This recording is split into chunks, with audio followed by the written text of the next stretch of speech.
हमारा physics class 11 lecture number 4 work energy and power जो कि चल रहा है, ठीक है, आपको पता है। और उसका हमारे अभी तक 3 लेक्चर आ चुके हैं। एक लेक्चर आज आने वाला है, एक और lecture which is lecture number 4 I think आपका होने वाला है ये। और लास्ट लेक्चर में हम लोगों ने किया क्या था, लास्ट लेक्चर में हम लोगों ने मतलब एनर्जी के बारे में पढ़ा था, प्लस उसकी डेरिवेशंस, काइनेटिक एनर्जी के बारे में पढ़ा था और उसकी डेरिवेशन की थी kinetic energy by with the help of equation of motion, right. आज हमारा टॉपिक है, हमने डिराइव ही करना है, डिराइव काइनेटिक एनर्जी, बट अब हम करेंगे by calculus, CALCULUS calculus method. अब हम किसके द्वारा किया जाएगा काइनेटिक एनर्जी को derive with the help of calculus method के द्वारा। और आपको पता है calculus method is basically what, calculus method होता क्या है, यहाँ पे भी हम इंटीग्रेशन एंड डिफरेंशिएशन का यूज करते हैं, उसे ही हम बोलते हैं कैलकुलस मेथड। एक हमने इक्वेशन ऑफ मोशन के द्वारा किया था, ठीक है, with the help of equation of motion हमने क्या किया था, काइनेटिक एनर्जी होता क्या है हमारे पास, काइनेटिक एनर्जी होता है, आपको पता है काइनेटिक एनर्जी होता क्या है, 1/2 mv का square, 1/2 mv square is your kinetic energy. अब इसको हमने पिछली वीडियो में ये इक्वेशन ऑफ मोशन से हमने किया था विद द हेल्प ऑफ, ठीक है, by using third equation of motion. अब हम क्या करेंगे, इसे कैलकुलस मेथड से एक्सप्लेन करेंगे, राइट। सो सेम हम कर क्या रहे हैं इस बार, हमने, ठीक है, this one is of a surface, ये मेरा क्या है, सरफेस, राइट। अब यहां पे ना ये एक रखा हुआ है बॉक्स, कोई भी एक बॉडी है जिसका मास क्या है, m मास है, जिसका मास हमने क्या लिया हुआ है, m मास लिया हुआ है। अब इसको हम क्या कर रहे हैं, यहाँ पे हम लगा रहे हैं फोर्स, यहाँ पे हम क्या लगा रहे हैं, फोर्स, यहाँ पे हम क्या लगा रहे हैं, फोर्स। अब फोर्स लगाने से ये जो बॉडी है ये डिस्प्लेस होगी, ये क्या होगी, डिस्प्लेस होगी। लेट अस सपोज यहाँ तक ये बॉडी क्या होगी, डिस्प्लेस होगी, दिस इज m, क्लियर। हम क्या बोलते हैं, हमने ये निकालना है कि हम छोटा सा डिस्प्लेसमेंट लेके चलते हैं, क्यों, देखो, ठीक है, हम क्या कर रहे हैं, जब भी हम कैलकुलस मेथड यूज करते हैं ना, वहां पे हम छोटा सा डिस्प्लेसमेंट लेते हुए चलेंगे या फिर छोटा सा पार्ट ले रहे हैं, ठीक है, और उन्हीं छोटे छोटे छोटे छोटे पार्ट्स को मिला के हम क्या करते हैं, पूरा सम अप करते हैं, और जिसमें हम इंटीग्रेशन का यूज करते हैं, जिससे हमारे पास पूरा का पूरा डिस्टेंस आ जाता है, क्लियर। सो हम छोटा सा डिस्प्लेसमेंट ले रहे हैं, सॉरी डिस्प्लेसमेंट आ जाता है, तो हम छोटा सा डिस्प्लेसमेंट ले रहे हैं। लेट अस सपोज यहाँ पे ये वाला पार्ट जिसे मैं मान लेता हूँ ds, ये क्या डिस्प्लेसमेंट है, दिस इज ds। अब ये जो डिस्प्लेसमेंट है और यहाँ पे जो वेलोसिटी होगी वो भी छोटी सी वेलोसिटी हम लेंगे, dv इज द छोटी सी वेलोसिटी, क्लियर, क्योंकि कैलकुलस मेथड हम ले रहे हैं, क्या ले रहे हैं हम, कैलकुलस मेथड। तो यहाँ पे अगर मुझे इसकी ये लिखना है, ठीक है, इसकी कंसीडरेशन लिखें, कंसीडरेशन इज इंपॉर्टेंट, ठीक है, डेरिवेशन तो चलो ठीक है, डेरिवेशन, बट कंसीडरेशन हमें लिखना जरूरी है, हम कहां कहां पे क्या क्या चीज ले रहे हैं, क्लियर। सो कंसीडर हमने किया, कंसीडर क्या किया हमने, कंसीडर अ बॉडी, एक बॉडी हमने ली है जिसका हम मास कितना है, m हमने इसका मास रखा है, एक बॉडी ली है जिसका मास कितना रखा हुआ है हमने, m रखा हुआ है, ठीक है। एंड हम क्या कर रहे हैं, फोर्स इज अप्लाइड, फोर्स जो कि हमने F लिया हुआ, फोर्स इज, हम क्या कर रहे हैं, अप्लाई कर रहे हैं, applied to the body, force is applied to the body, या फिर force is applied on the body, जिसके कारण हो क्या रहा है, it displaces, the small displacement is absorb. हम क्या, चलो ऐसे लिख लेते हैं, it is just the small displacement, small displacement, ठीक है, स्मॉल डिस्प्लेसमेंट इज ऑब्जर्व्ड।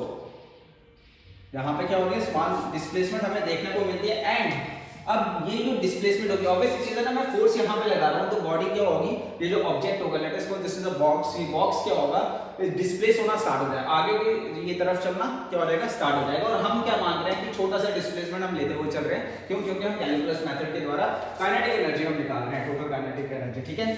सो जब स्मॉल वर्क डन हुआ तो ये जो वर्क डन है एंड इट्स डायरेक्शन ये होगी, इसकी जो डायरेक्शन होगी, इट्स डायरेक्शन कहां पे होगी, यहां पे हम फोर्स अप्लाई कर रहे हैं, its direction towards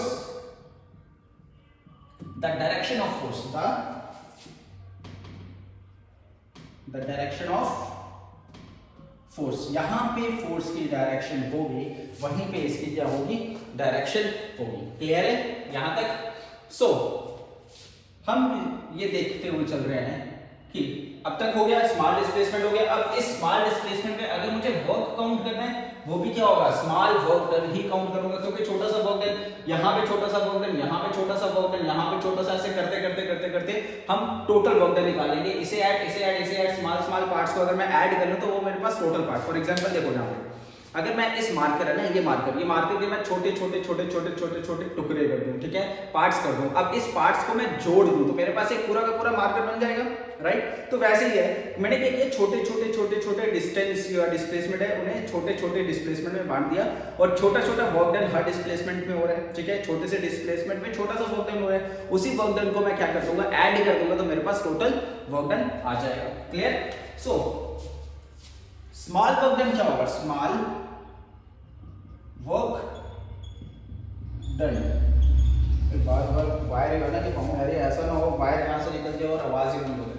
so small work done DW is the small work done which is equals to work done का फॉर्मूला फोर्स इनटू में डिस्प्लेसमेंट, तो फोर्स इनटू में small displacement is ds, force into में displacement, without यहां तक force into में small displacement. क्यों, क्योंकि वर्क डन फोर्स तो सेम ही रहेगी, हम ये डिस्प्लेसमेंट की बात कर रहे हैं, डिस्प्लेसमेंट इज स्मॉल, तो स्मॉल डिस्प्लेसमेंट के लिए हमारे पास क्या निकल गया, स्मॉल वर्क डन निकल गया। सो इसके आगे हमें पता है कि dW which is equals to F ds cos of theta, क्योंकि डॉट प्रोडक्ट है, हमने ये फॉर्मूला पढ़ा भी है, this is F ds cos of theta. So according इसे ले लो इक्वेशन नंबर फर्स्ट, इसे हमने ले लिया equation number first. Then according to क्या, Ohm's law, Ohm's law, wow Ohm's law कहां पे आ गया यहां पे, अकॉर्डिंग टू न्यूटन, कौन सा law, second law, Newton second law के अकॉर्डिंगली होता क्या है, देखो।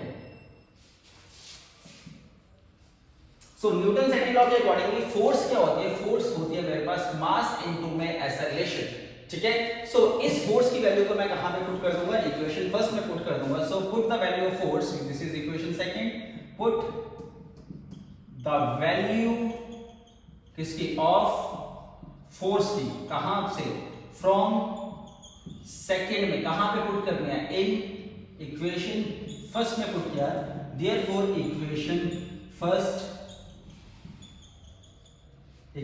मेरे पास क्या आ जाएगी, इक्वेशन फर्स्ट आ जाएगी मेरे पास dW which is equals to ma, then इसके बाद ds cos of theta, ma ds cos of theta.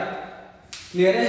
अब यहां पे एक चीज, फोर्स इस तरफ, डिस्प्लेसमेंट भी इस तरफ, देखो फोर्स कहां पे जा रही है, फोर्स यहां पे अप्लाई हो रही है और डिस्प्लेसमेंट भी यहीं पे अप्लाई हो रहा है, तो दोनों के फोर्स और डिस्प्लेसमेंट के बीच का एंगल, अगर मैं यहां पे बात करूं फोर्स और डिस्प्लेसमेंट के बीच का एंगल कितना होगा, एंगल होगा 0 डिग्री। अगर अपोजिट होता, फोर्स इस तरफ डिस्प्लेसमेंट इस तरफ, वहां पे एंगल 180 डिग्री, ठीक है। तो फोर्स इस तरफ डिस्प्लेसमेंट इस तरफ, सेम ही इनकी डायरेक्शन है, तो थीटा कितना होगा, here theta is equals to 0 degree, क्योंकि ये थीटा ये भी फोर्स और डिस्प्लेसमेंट के बीच का ही तो एंगल है। सो थीटा क्या आ गया, 0 डिग्री। सो जब 0 डिग्री में अप्लाई करूंगा तो मेरे पास dW which is equals to ma ds cos 0 degree. So मुझे पता है, we know that cos 0 degree कितना हो गया, cos 0 डिग्री इज 1 होता है, therefore equation, this is equation number third, equation third, therefore equation third becomes, equation third क्या बन जाएगी, dW which is equals to ma ds cos 0 degree is 1, so dW which is equals to ma ds, यहां तक कोई doubt, ma ds, इसे दे दो equation number 4, इसे दे दो इक्वेशन नंबर 4, ठीक है। सॉरी एक सेकंड देख लो, नीचे जो है वो क्लियरली आ भी रहा है या नहीं आ रहा है, हाँ ठीक है। सो इसे हमने दे दिया इक्वेशन नंबर 4, क्लियर है, ओके। मैं यहां से, ठीक है, यहां से मिटा रहा हूं, okay. So next is We also know that acceleration की अगर बात की जाए, acceleration होता क्या है बेसिकली? acceleration होता है change in velocity upon time taken, right? So मतलब कि we also know that क्या acceleration which is equals to dv upon dt होता है. acceleration क्या होता है? dv upon dt. Therefore put the value of a in equation. Put the value of a कहां पे? इक्वेशन फोर्थ पे मैंने क्या कर दी? पुट कर दी. अब जब a की वैल्यू को मैं फोर्थ में पुट करूंगा तो मेरे पास फोर्थ इक्वेशन क्या बन जाएगी? dw which is equals to this is m. a की जगह मैं डाल दूंगा dv upon dt और आगे क्या मेरे पास? ds. dv upon dt is equals to ds. कोई डाउट यहां तक? ओके. सो dv upon dt और ds, इस इक्वेशन को मैं थोड़ा सा रीअरेंज कर सकता हूं. तो मैं इसे लिख सकता हूं dw which is equals to m और इसे मैं लिख सकता हूं ds upon dt into dv. भाई ये वेक्टर तो है ही है, ठीक है. This is a vector, this one is a vector quantity क्योंकि velocity is a vector quantity, acceleration is a vector quantity, displacement is a vector quantity. So vector के sign चल रहे हैं साथ. Clear? So ds upon dt, इस ds को मैं यहां पे, dv को मैं यहां पे लिख दिया. सिंपल रीअरेंज किया हुआ है. क्लियर है यहां तक? सो ये जो ds है, ds अपॉन dt, ये जो ds अपॉन dt है, डिस्प्लेसमेंट अपॉन टाइम क्या होता है? वेलोसिटी. वेलोसिटी क्या होती है? Displacement upon time. अब यहां पे क्या है? यहां पे डिस्प्लेसमेंट अपॉन टाइम. इसका मतलब क्या है? ये वी नो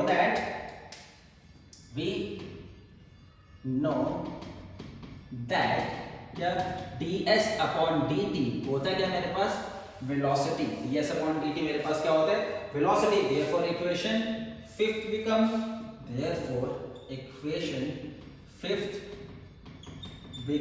equation fifth क्या हो जाएगा मेरे पास? equation fifth is dw which is equals to m, this is v dv. ये मेरे पास आ गई इक्वेशन नंबर, इसे मैं दे देता हूं 6. ये मेरे पास क्या आ गई? Equation number 6. नीचे दिख रहा है ये वाली इक्वेशन? हाँ ठीक है. ये मेरे पास क्या आ गया? Equation number 6, dw which is equals to mv dv. ठीक है. where m is the mass, v is the velocity and dv change in velocity. Clear है?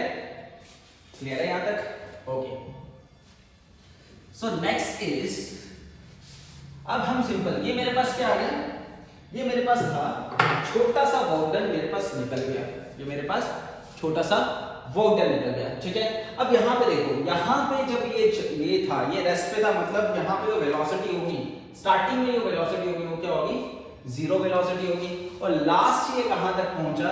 ये फाइनल वेलोसिटी तक पहुंचा पूरा कवर करके. तो फाइनल जो वेलोसिटी होगी वो कितनी होगी? v होगी. मतलब हम जो वेलोसिटी कहां से, हमने जीरो से स्टार्ट किया और कहां तक हम गए? v तक गए. ठीक है. वेलोसिटी की मैं बात कर रहा हूं. हमने जीरो से स्टार्ट किया और हम कहां तक गए? v तक ये चला. ऑब्वियस सी चीज है ना यार, इतना ये कोई कंफ्यूजिंग वाला सीन नहीं है. ये एक है, ये बॉडी रेस्ट पे, मैंने इसमें फोर्स लगाई. जैसे ही फोर्स लगाई, ये पहले जीरो पे था, ये चलना स्टार्ट हुआ और पूरा इसने कवर किया. तो ये कहां तक किया? फाइनल वेलोसिटी तक गया, which is your v. Clear? Clear है यहां तक? ओके. सो अब क्या करेंगे? ये मेरे पास आ गया छोटा सा वर्क डन. मुझे अगर टोटल वर्क डन निकालना है यहां से लेकर यहां तक कितना हुआ है, तो टोटल वर्क डन कैसे निकलेगा? मैं क्या करूंगा? इंटीग्रेट कर दूंगा तो मेरे पास टोटल वर्क डन निकल जाएगा. सो इंटीग्रेट किसे? इक्वेशन 6 को इंटीग्रेट किया फॉर टोटल वर्क डन. किसके लिए? For total work done. Total work done के लिए मैंने क्या किया? इंटीग्रेट किया और लिमिट कहां से लेकर कहां तक ली? लिमिट मैंने ली है, अगर मैं वर्क की बात करूं, वर्क कहां से हुआ? जीरो से लेकर कहां तक? टोटल वर्क तक. वर्क जीरो से लेकर टोटल वर्क तक, सॉरी. ठीक है. और वेलोसिटी कहां से स्टार्ट हुई है? वेलोसिटी जीरो से लेकर वेलोसिटी कहां तक? वेलोसिटी फाइनल तक पहुंची है, मतलब इनिशियल वेलोसिटी. चलो अगर मैं वैसे ले लूं, ठीक है, आप ऐसे भी लिख सकते हो v से, बट u से जीरो, वैसे भी लिख सकते हो. v is equals to zero से लेकर v फाइनल तक ही है. क्लियर? क्लियर है? ये u है भाई, या v लाना है तो ये लो. v वेलोसिटी मतलब जीरो से लेकर कहां तक गई है? कहां तक गई है? v तक गई है. क्लियर है यहां तक? ओके. इंटीग्रेट कर दो. इंटीग्रेट किया इक्वेशन 6 को, तो ये क्या आ गया? dw. यहां पे क्या आ गया? This one is mv, this is dv. हम लिमिट पुट कर रहे हैं वर्क डन जीरो से वर्क, और यहां जीरो से v तक. ये कहां तक है? जीरो से v तक है. क्लियर? कोई डाउट यहाँ तक? Okay, next step is over. अब कुछ नहीं, अब इंटीग्रेट करना है इसे। इंटीग्रेट किया तो ये d और इंटीग्रेशन कैंसिल हो गए, तो मेरे पास क्या बचा, दिस इज w और यहाँ पे क्या बचा, 0 से w which is equals to m is a constant, constant हमेशा बाहर आ जाता है, तो m बाहर आ गया, तो यहाँ पे क्या बचा, इंटीग्रेशन ऑफ 0 से v, यहाँ पे बचा v, this is dv, right, this is dv। तो upper limit minus lower limit, w minus 0, w minus 0, यहाँ पे क्या m इंटीग्रेशन ऑफ xn का फॉर्मूला यहाँ पे लगेगा, तो वो क्या होता है xn plus 1 upon n plus 1, तो यहाँ पे क्या गया v 1 प्लस 1 अपॉन 1 प्लस 1, और अंदर क्या बचा मेरे पास, यहाँ पे दिस वन इज 0 से v लिमिट, ठीक है। यहाँ पे लिख लो अगर confusion, integration of xn dx का फॉर्मूला लगा हुआ है xn plus 1 upon n plus 1। अब यहाँ पे x की जगह क्या है, v है, यहाँ पे x की जगह क्या है, v है। क्लियर है यहाँ तक? Okay, clear? ओके, उसके आगे मैं यहाँ पे कर रहा हूँ। सो नेक्स्ट इज, हमारे पास निकल गया, हो गया हमारे पास, लिमिट को अप्लाई कर दो। यहाँ पे क्या आ गया, w minus 0 is w which is equals to m, limit apply कर दो तो यहाँ पे क्या आ जाएगा, दिस इज v का square upon square and this is 0 से v, right? So w which is equals to m, this is v, upper limit is v का square upon 2 minus lower limit is 0, 0 upon 0 का square upon 2, तो 0, ये तो 0 हो जाएगा। So w which is equals to m v square upon 2 and w which is equals to 1 by 2 mv square। अब यही जो वर्क डन है, this work done, यहाँ पे लिख दूं this work done is converted into इसमें एनर्जी में, this work done is converted into energy which is kinetic energy, ठीक है, that is kinetic energy। therefore इसे दे दो equation number 5th, therefore equation 5th becomes, equation 5th क्या हो जाएगी आपकी, इक्वेशन 5th हो जाएगी आपकी w which is equals to u, u is the energy, या which is equals to, इसे मैं kinetic energy भी लिख सकता हूँ, which is equals to 1 by 2 mv square, 1 by 2 mv square। so ये मेरे पास आ गया derivation of kinetic energy with the help of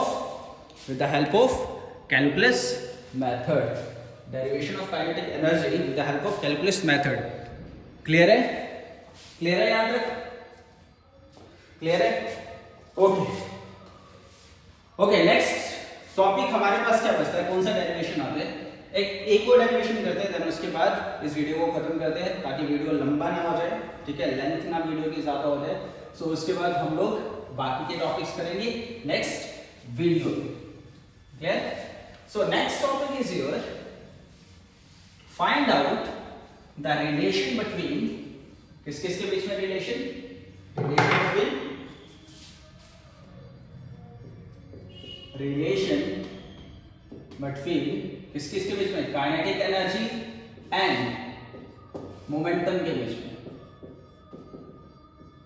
kinetic energy and momentum के बीच में हमें क्या फाइंड आउट करना है, रिलेशन फाइंड आउट करना है। अब रिलेशन फाइंड आउट करने का मतलब पता है क्या होता है, जैसे देखो मेरे पास था H is equals to I square RT which is a Joule's law, ये जस्ट मैं एग्जांपल दे रहा हूँ, ठीक है, H is equals to I square RT। अब इस जब हमने ये किया था ना, ये तो हमने हीट निकाला था, राइट।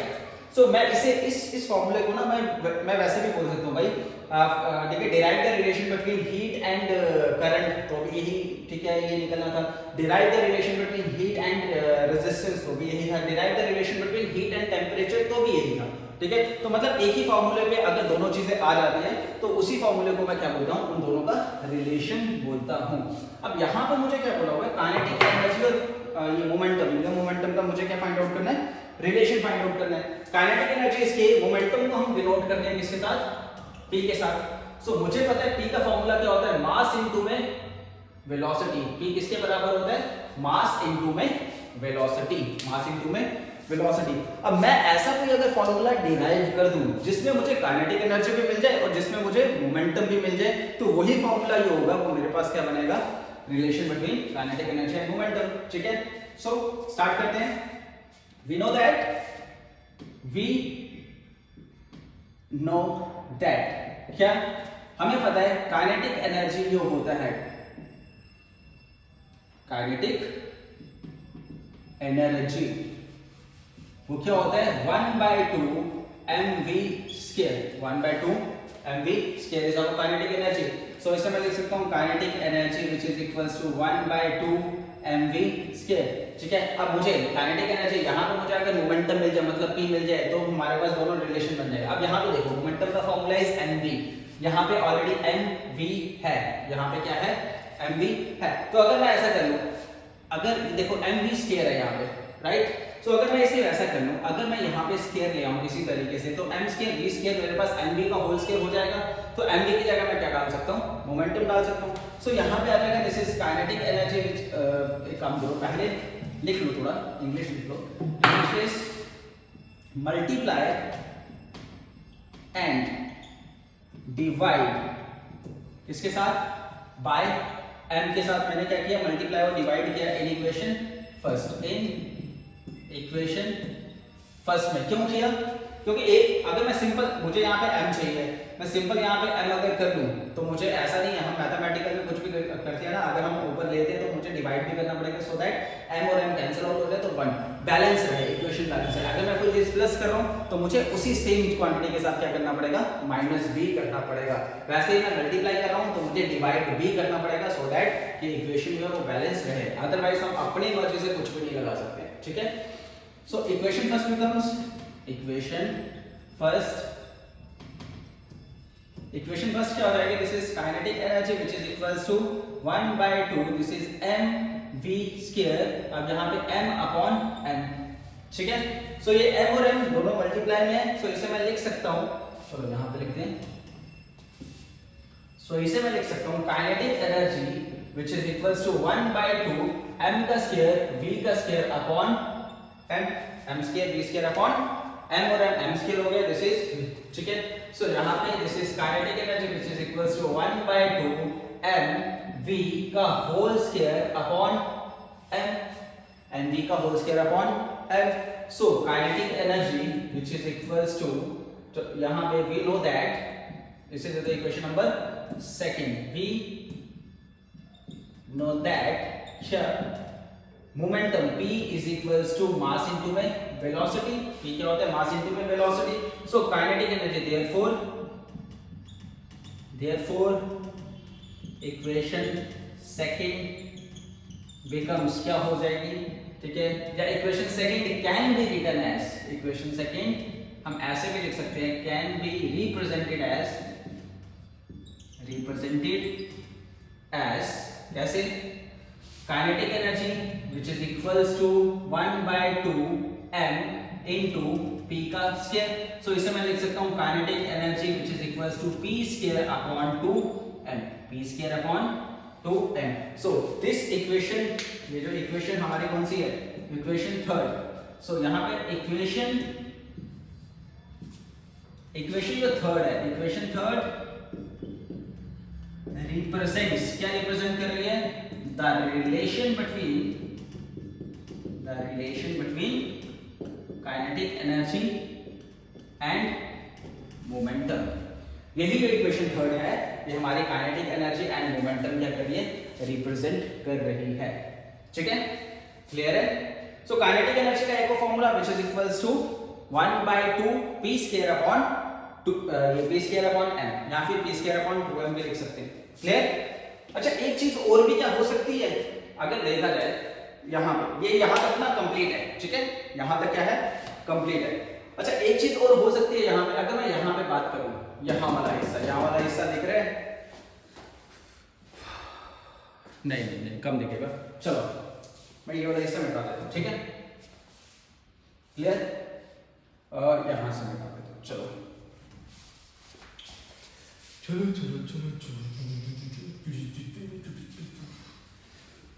ओके।